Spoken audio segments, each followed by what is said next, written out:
और हाँ, डॉक्टर डूम भाई तो अभी थिएटर से निकला है ना फैंटास्टिक फोर देख के और दिमाग का पॉपकॉर्न हो गया होगा कि अभी ये एंडिंग क्या बोल गई कि गैलेक्टस का क्या हुआ और फिर डॉक्टर डूम का मिड क्रेडिट में एंट्री वाला सीन। तो सभी सवाल के जवाब आपको इस वीडियो में मिलेंगे, स्पॉइलर वार्निंग। तो फिल्म में लास्ट सीन यहाँ पे आया था जहाँ पे गैलेक्टस फुल पावर मोड में प्लेनेट खा के अर्थ 828 पे आया है, जहाँ पे वो रीड रिचर्ड और सू स्टॉर्म का जो बच्चा है या फिर जो बेटा है या फिर जो कॉस्मिक लेवल गॉड है फ्रैंकलिन रिचर्ड उसको लेने आया है। भाई पर्पस क्या है, क्यों आया है एक्चुअली? तो पर्पस ये है, गैलेक्टस को पता लग गया है कि जो फ्रैंकलिन रिचर्ड है वो एक ओमेगा लेवल कॉस्मिक पावर है जो पूरे मल्टीवर्स का बैलेंस बिगाड़ सकता है। और क्योंकि गैलेक्टस ऑलवेज हंग्री तो उसकी इस इटर्नल भूख को भी खत्म कर सकते। सब लोग रीड, सू, जॉनी, बेन ये सब मिलके एक कॉस्मिक ट्रैप बनाते हैं गैलेक्टस को हटाने के लिए। सिल्वर सर्फर शाराबाल पहले तो विलन साइड में होती है बट एंड मोमेंट पे प्लॉट ट्विस्ट कर वो ह्यूमन यानी कि हीरो बन जाती है और अपने आप को सेक्रीफाइस करके F4 की मदद करती है और शो स्टॉपर बन जाती है। फुल ऑन चिल्स आ जाते हैं जब team work, sacrifice, super hero family combo in one single frame. Moment of shock तब आता है जब सू ऑलमोस्ट मरने वाली थी और फ्रैंकलिन रिचर्ड्स के अंदर से एक काइंड ऑफ वियर्ड पावर निकलती है जो सू स्टॉर्म को वापस ले आते हैं। मतलब कि आप जान सकते हो कि फ्रैंकलिन रिचर्ड इतना पावरफुल है और क्यों गैलेक्टस को वो चाहिए था। सब लोग इमोशनल उस सीन पे जब सू ऑलमोस्ट मरने वाली थी और हमको नहीं पता कि गैलेक्टस टेलीपोर्ट होके कहाँ गया है और गैलेक्टस एंड में बोल के भी जाता है कि मेरी बुक वापस आएगी, तुमने बस कुछ ही टाइम, कुछ ही वक्त उधार लिया है। तो मतलब हमारे पास गैलेक्टस का जो वो ओमेगा या कॉस्मिक लेवल जो थ्रेट है वो अभी भी ऑन है। और वहीं पे बात करें तो जो असली जिसके लिए ऑलमोस्ट सब मार्वल फैन फैंटास्टिक फोर देखने गए थे वो था उसका मिड क्रेडिट सीन।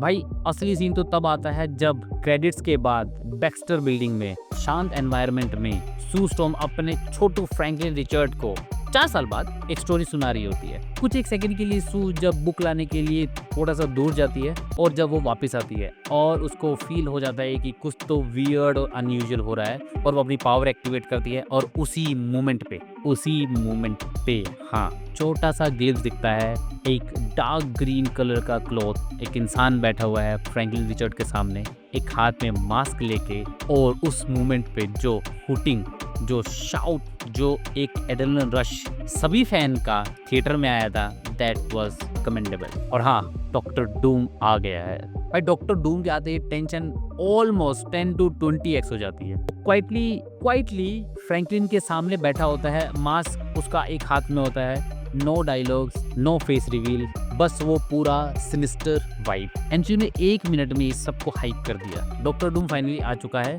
और वो ऑब्वियसली फ्रैंकलिन रिचर्ड्स की जो ओमेगा लेवल पावर है उसमें इंटरेस्टेड है क्योंकि जो फ्रैंकलिन रिचर्ड है वो सिर्फ 4 साल का है और वो इस टाइप की बुक पढ़ता है जहाँ पे यू कैन सी कि वो सिर्फ 4 साल का हो के कितना ज्यादा कॉस्मिक लेवल जीनियस है। और भाई उसके बाद जब स्क्रीन पे लिखा आता है fantastic four will return in Avengers doomsday, उस मोमेंट पे मजा ही आ जाता है। सिर्फ एक single line fantastic four doomsday दोनों को कंबाइन करके एक मूवी में लेके आएंगे। उसके साथ और लोग भी आएंगे but right now this is the important thing. उसी के बाद हमको एंड में एक एनिमेटेड रेट्रो स्टाइल सीक्वेंस भी देखने को मिलता है जहाँ पे क्लासिक कॉमिक पैनल थ्रोबैक होता है फ्रॉम 1960 जैक कर्बी को ट्रिब्यूट करने के लिए। थोड़ा नॉस्टैल्जिया, थोड़ा फैन सर्विस और एक big MCU salute to creators. Ending हमको क्लियर सिग्नल देती है फ्रैंकलिन रिचर्ड फ्यूचर में एक बिगेस्ट कॉस्मिक गेम चेंजर बन सकता है, पहली बात। दूसरी बात डॉक्टर डूम का जो एक ऑब्सेशन है या एक डॉक्टर डूम का जो एक यू कैन से आतंक है